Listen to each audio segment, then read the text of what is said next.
Shalom semua, selamat bertemu kepada kita semua pada kali ini.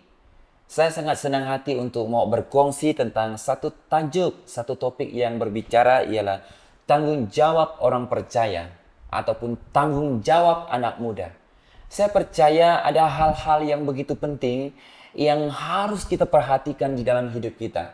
Maka saya mau kita membaca terlebih dahulu yaitu firman Tuhan terdapat di dalam 1 Petrus pasal yang keempat ayat 7 hingga yang ke-11.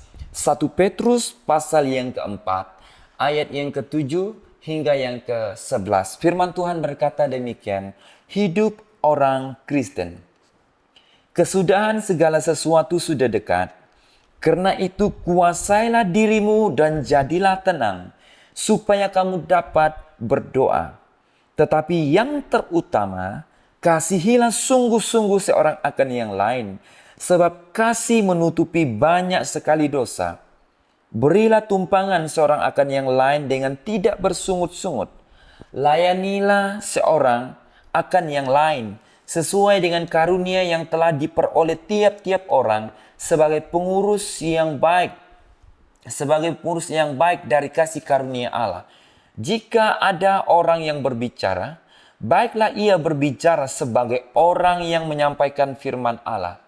Jika ada orang yang melayani, baiklah ia melakukannya dengan kekuatan yang dianugerahkan Allah, supaya Allah dimuliakan dalam segala sesuatu karena Yesus Kristus. Ialah yang empunya kemuliaan dan kuasa sampai selama-lamanya. Nah, saya akan membahas satu topik yang sangat sederhana, yaitu tanggung jawab orang percaya ataupun tanggung jawab anak muda. Berbicara tentang tanggung jawab, saya mengangkat sebuah perumpamaan tentang main bola sepak. Saya pikir bola sepak tidak asing untuk kita pahami, untuk kita mengerti. Dalam permainan bola sepak, ada beberapa fungsi yang ada di dalam permainan itu. Ada kiper, ada striker, ada midfield, defense, dan semua ini punya fungsi-fungsi yang berbeza. Tetapi ingat, walaupun ianya punya fungsi yang berbeza, hanya satu tujuan saja mereka. Mereka punya satu tujuan untuk menang, untuk menang melawan lawan. Ya, jadi saya mau katakan di sini, tanggung jawab yang saya mau kongsikan ini bukan hanya untuk orang yang bermain saja. Sebab kalau main bola sepak ada begitu boleh puluh-puluhan bahkan puluhan ribu orang jadi penonton. Sedangkan yang bermain hanya 11 orang. Kadang-kadang kita yang menonton begitu mudah untuk mengkritik, memberi arahan, serta memberi cadangan-cadangan yang menurut kita begini begitu. Tanggung jawab yang saya mau kongsikan ini tidak ada istilah penonton. Sekali lagi, tidak ada istilah penonton. Semua terlibat. Semua harus bertanggung jawab. Semua harus bermain. Dan satu tujuan kita adalah untuk kemuliaan Tuhan. Pertama, tanggung jawab itu yang pertama adalah terhadap diri sendiri. Tanggung jawab orang percaya ataupun tanggung jawab anak muda yang pertama terhadap diri sendiri. Di dalam ayat yang ketujuh berkata, kesudahan segala sesuatu sudah dekat. Karena itu, kuasailah dirimu dan jadilah tenang, supaya kamu dapat berdoa. Nah, dalam bahagian ini, pertanyaan yang sangat penting untuk kita mengerti, untuk kita pahami. Apakah yang harus kita kuasai? Apakah yang harus kamu kuasai tentang dirimu, saudara? Ada 3 perkara yang saya akan bawa untuk kita highlight sedikit. Salah satu perkara yang selalu kita lakukan setiap hari, bukanlah, satu perkara yang selalu berfungsi dalam hidup kita adalah perkataan kita.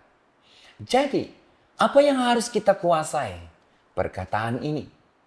Saya percaya bahwa setiap hari kita berkata-kata. Kalau kita tidak dapat mengawali perkataan ini, sehingga kata-kata kita yang mengeluarkan kata yang tidak baik, kata-kata yang munafik, kata-kata yang merusakkan orang, maka orang lain akan banyak jatuh, kecewa, putus asa atas perkataan ini. Betapa pentingnya kita menjaga, menguasai perkataan kita. Saya angkat satu perumpamaan. Ada seorang pengkhotbah yang berkhotbah. Dia berkhotbah begitu baik sekali. Sewaktu dia selesai berkhotbah, dia turun ke bawah. Seorang ibu laju mendatangi pengkhotbah ini. Sambil dia salam dengan pengkhotbah ini, dia katakan, "Khotbah kamu bagus, tetapi necktie kamu seleke." Maksudnya necktie pengkhotbah itu tidak terurus, tidak cun. Sehingga wanita ini berkata, "Khotbah yang bagus, tapi necktie kamu tidak bagus, seleke." Oleh karena perkataan yang menyebalkan itu, pengkhotbah ini terasa. Lalu dia berkata kepada ibu ini, "Ibu memang cantik, tetapi mulut tidak bagus." Jadi keduanya saling melemparkan kata-kata yang tidak sepatutnya disampaikan pada waktu itu. Nah saudara, betapa pentingnya kita menjaga perkataan. Sangat mudah orang jatuh, tersinggung apabila kita tidak mengawali perkataan kita. Sebab itu orang kata, lidah tidak bertulang, tetapi seperti racun yang boleh membunuh orang lain. Sebagai orang percaya, betapa pentingnya masing-masing diri kita untuk mengawal, menjaga, menguasai perkataan kita, masing-masing diri kita. Tidak ada seseorang yang berhak menguasai perkataan seseorang. Tetapi diri kita sendiri bertanggung jawab untuk mengawal, menjaga kata-kata ini. Supaya kata-kata yang kita ucapkan, orang lain yang kecewa, susah, akan dibangunkan melalui perkataan kita. Bukan justru merusakkan. Jangan sampai ada orang hancur hidupnya oleh karena kita sebagai orang percaya tidak mengekang lidah, tidak menjaga lidah kita, kata-kata kita, perkataan kita. Selain itu menguasai diri, tadi kan saya katakan perkataan. Yang kedua adalah hati kita ini. Betapa penting kita menjaga dalaman kita. Kita tidak dapat lari daripada musibah, hal-hal yang berat, kata-kata yang saya katakan sebentar tadi. Kadang-kadang waktu kita duduk dengan perkumpulan-perkumpulan tertentu, adalah kata orang yang tidak baik. Adalah orang yang buat kita tidak senang hati. Tapi yang saya mau katakan, jaga hati bermaksud setiap perkataan orang lain jangan simpan di lubuk hati kita. Karena firman Tuhan berkata, jagalah hatimu dengan segala kewaspadaan. Karena dari situlah terpancar kehidupan. Betapa penting kita menjaga hati ini. Kalau hati kita tidak dijaga, berarti dia tidak akan memancarkan kehidupan. Tetapi dia akan mengeluarkan benih-benih hal-hal yang busuk kalau kita tidak menjaga hati kita. Ya betul kan? Betapa penting kita menjaga hati ini. Istri Lot, waktu dia diperintahkan keluar dari Sodom dan Gomora, hatinya sudah melekat di Sodom Gomora. Bukan sebab musibah, api belerang yang membakar Sodom Gomora. Tetapi hatinya terfikir tentang apa harta miliknya. Hatinya sudah melekat kepada harta benda di Sodom Gomora. Akhirnya dia melawan, dengan kata lain dia menoleh ke belakang. Akhirnya jadi tiang garam. Kenapa? Karena hatinya sudah berada di Sodom Gomora. Hati kita ini perlu dijaga, dikawal saudara. Sama seperti Esau. Esau ketika dia lapar, dia tidak peduli hatinya. Dia sanggup makan karena hawa nafsu makanan yang ada. Dia sanggup menjual hak kesulungannya kepada Yakub. Esau sanggup jual hak kesulungannya demi sesebuah makanan, bubur kacang yang disediakan oleh adiknya. Jadi bila hati kita sudah melekat kepada keinginan-keinginan, maka ada kecenderungan kita jatuh dalam hal-hal yang berbahaya. Hati kita ini perlu dijaga. Betapa banyaknya virus orang dalam pertemuan, dalam kehidupan kita hari ini. Kata-kata orang yang tidak baik, isu-isu yang tidak baik, Saya boleh katakan itu sampah-sampah orang. Kalau kita kutip semua sampah orang dan simpan di dalam hati. Betul, ada orang seperti ini. Saya pernah bertemu dengan seorang pemimpin, seorang yang percaya kepada Tuhan. Dia berkata begini, di mana isu mereka tanahnya direbut oleh orang lain. Tanah mereka diambil oleh orang lain.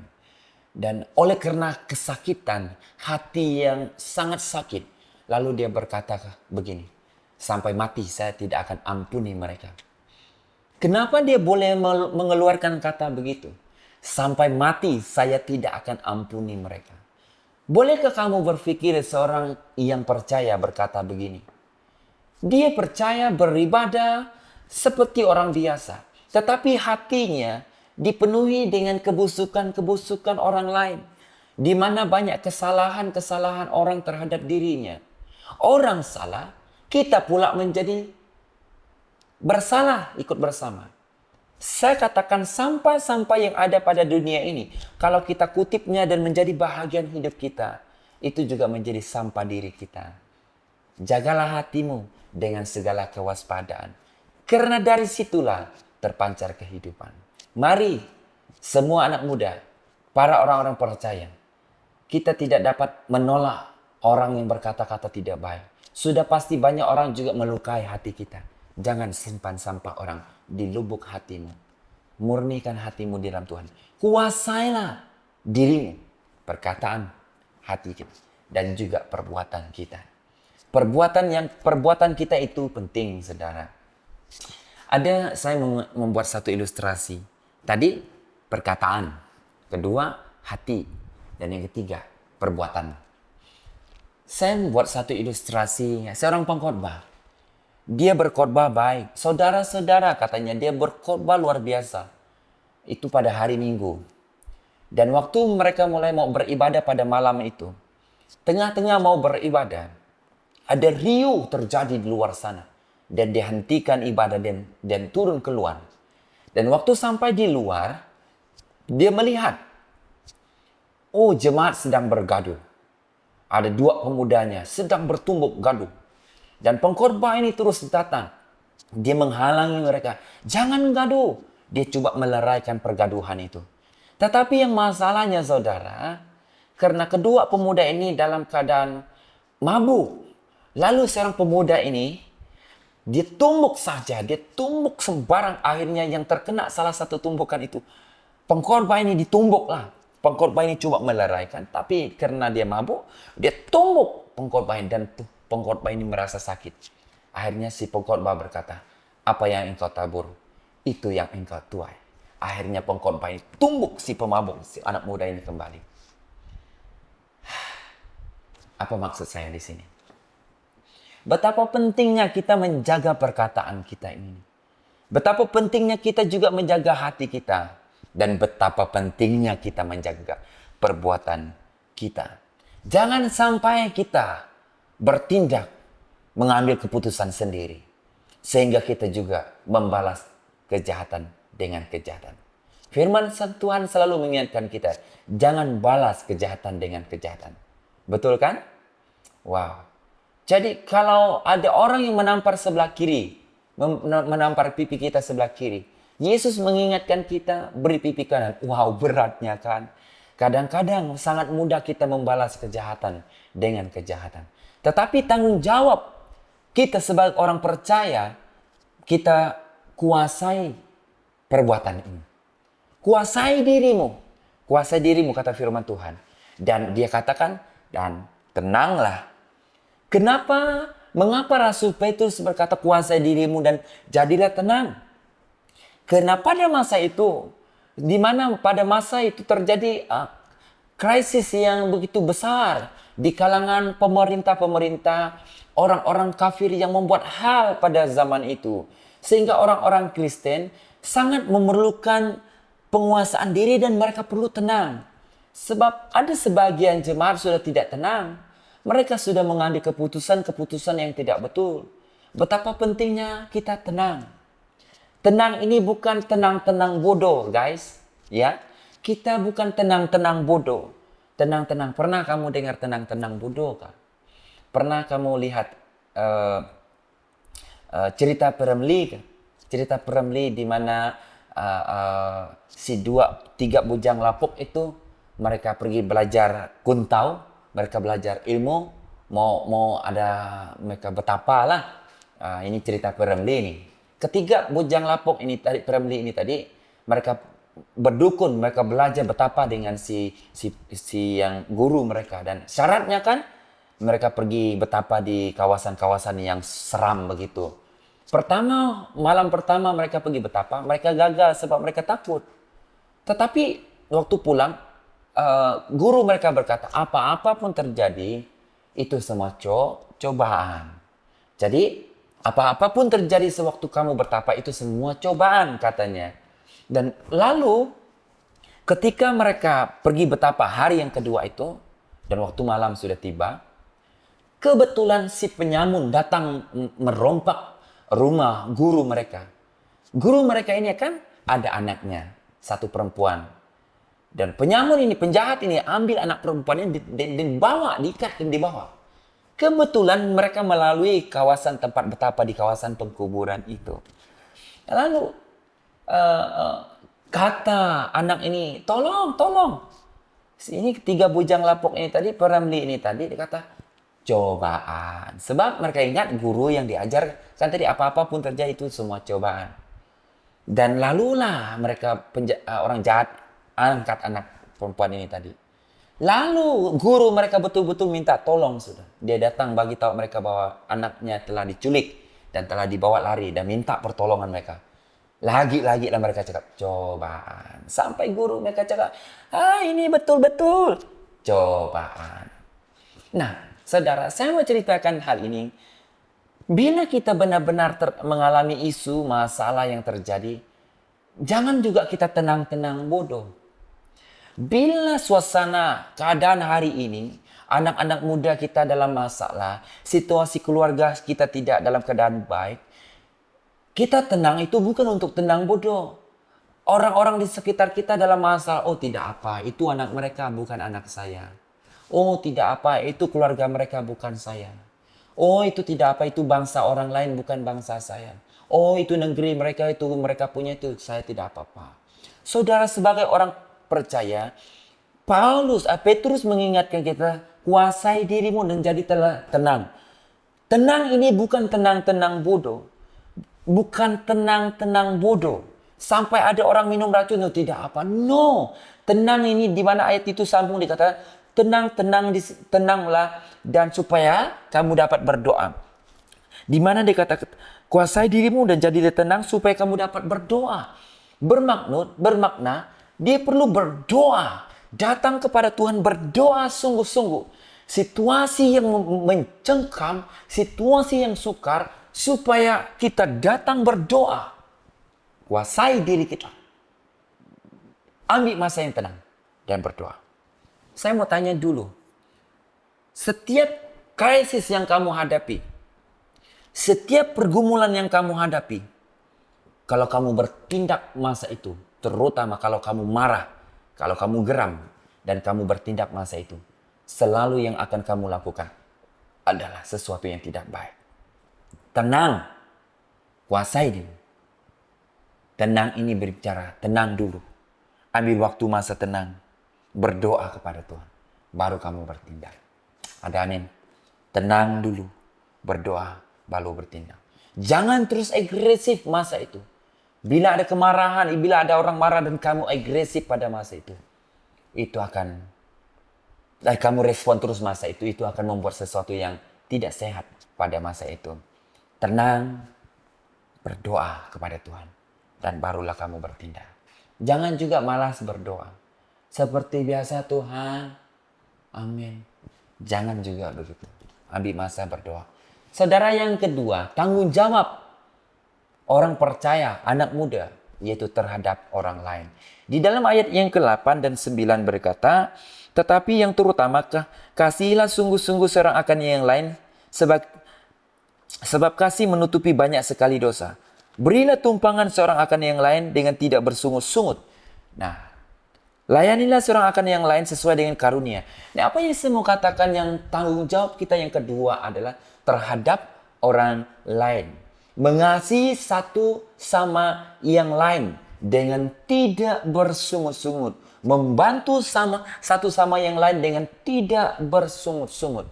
Saya percaya setiap pribadi kita mengasihi diri masing-masing.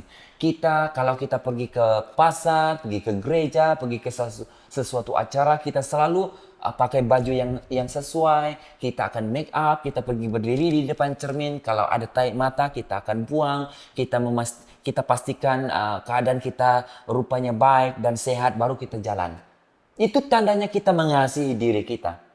Tuhan mengingatkan kita supaya mengasihi orang lain. Ada amin, saudara. Mengasihi satu sama yang lain dengan tidak bersungut-sungut. Saya mengangkat satu ilustrasi. Kamu tahu kan ikan haruan, ikan toman. Dulu waktu saya pelayanan pernah pasang pancing. Dan ketika waktu pagi saya melihat ada 4 ekor ikan toman, ikan haruan lah yang terkena pancing saya. Dan saya ambil lalu simpan mereka ke dalam satu besen yang agak besar, lebih kurang cukup besar size besen itu. Saya isi air dan simpan 4 ekor ini. Seolah-olah ikan ini bagus lah kan. Saya boleh pegang mereka dalam besen itu. Mereka hanya sirip, mereka hanya bergerak sejauh bergerak sedikit-sedikit saja.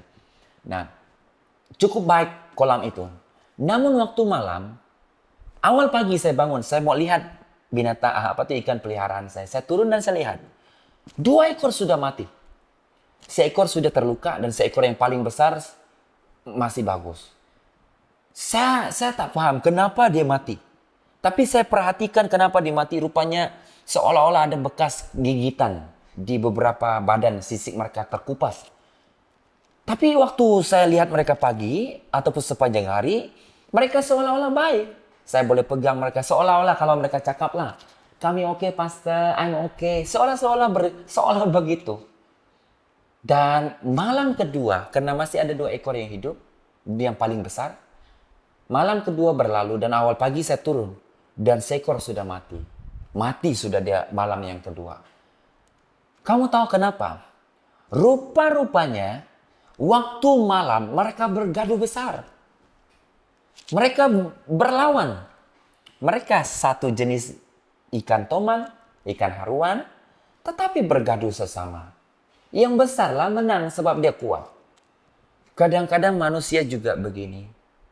Kadang-kadang sesama keluarga, adik beradik, orang tua, sesama saudara, atau sesama kita manusia, suka bergaduh.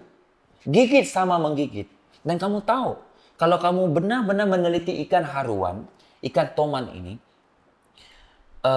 kalau dia beranak, begitu banyak telur dia, begitu banyak anak dia, sampai dekat ratus tahun. Tetapi yang hidup selalunya sedikit saja. Tahu kenapa? Karena mamanya sendiri yang makan. Mamanya buka mulut, bekak. Seolah-olah dia, mari masuk, saya lindungi kamu. Tidak lama dia telan mereka. Jadi saya mau katakan di sini pada hari ini. Saudara, jangan jadi macam ikan toman. Kalau ada orang di sebelah kamu mendengar, tepuk bahu mereka. Jangan jadi ikan toman. Maksud saya jangan menggigit sama menggigit. Lawan sama lawan. Keluarga selalu bergaduh sesama. Kasihilah sungguh-sungguh satu sama yang lain. Jangan kita saling menelan, tapi saling mengasihi. Ada amin saudara? Saling mengasihi. Jangan dan saling membantu terhadap apa yang dikatakan membantu satu sama yang lain dengan tidak bersungut-sungut. Apa yang ada padamu, saling memberkati orang lain dengan tidak bersungut-sungut. Kadang-kadang sungut-sungut ini selalu datang di hati kita kan. Tapi marilah kita belajar pada hari ini. Tanggung jawab kita kepada orang lain adalah kasih orang lain. Dikatakan tetapi yang terutama kasih sungguh-sungguh seorang akan yang lain. Bukan kasih sikit-sikit. Kasihlah sungguh-sungguh. Ada amin guys. Ada amin. Kasihlah sungguh-sungguh. Bahkanlah berilah tumpangan seorang akan yang lain. Wow, layanilah orang dengan sungguh-sungguh saudara. Yang ketiga, Poin yang ketiga yang saya mau kongsikan adalah tanggung jawab orang percaya. Tanggung jawab anak muda adalah terhadap Tuhan. Di dalam ayat yang ke-10 hingga yang ke-11 saya membaca untuk kita 10 dan ke-11. Layanilah seorang akan yang lain sesuai dengan karunia yang telah diperoleh tiap-tiap orang sebagai pengurus yang baik dari kasih karunia Allah. Jika ada orang yang berbicara, baiklah ia berbicara sebagai orang yang menyampaikan firman Allah. Jika ada orang yang melayani, baiklah ia melakukannya dengan kekuatan yang dianugerahkan Allah supaya Allah dimuliakan. Tanggung jawab kita terhadap Tuhan. Ya. Yang ketiga, tanggung jawab terhadap Tuhan.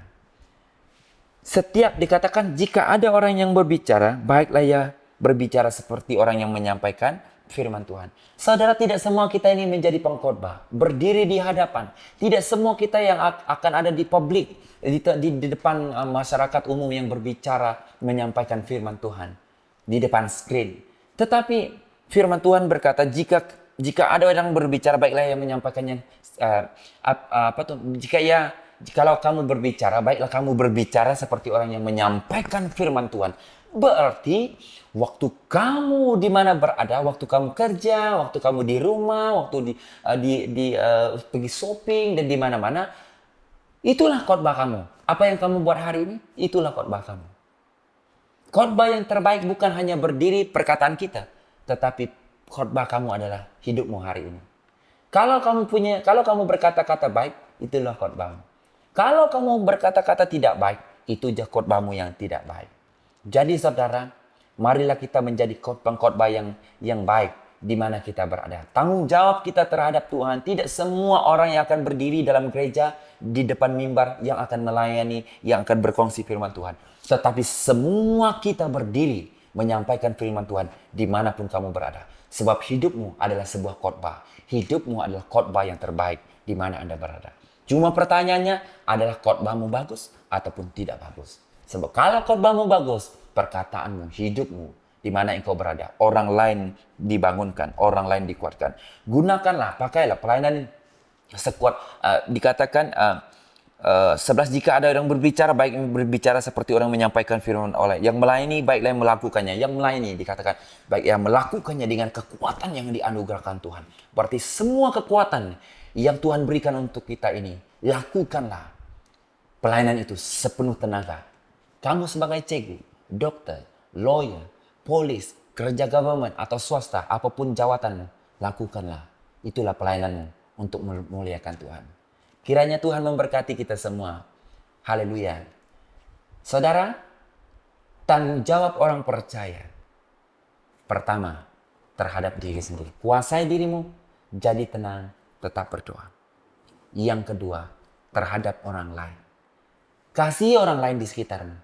Mungkin ada hal-hal yang sangat berat pernah orang luar buat di dalam hidupmu.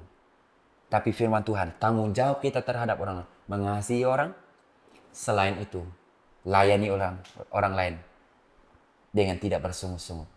Tumpangan orang lain. Buka rumah dengan kata lain, kamu melayani orang lain. Yang ketiga, tanggung jawab kita terhadap Tuhan. Kalau kita berbicara, hidupmu adalah sebuah khotbah. Tuhan memberkati. Haleluya. Amin.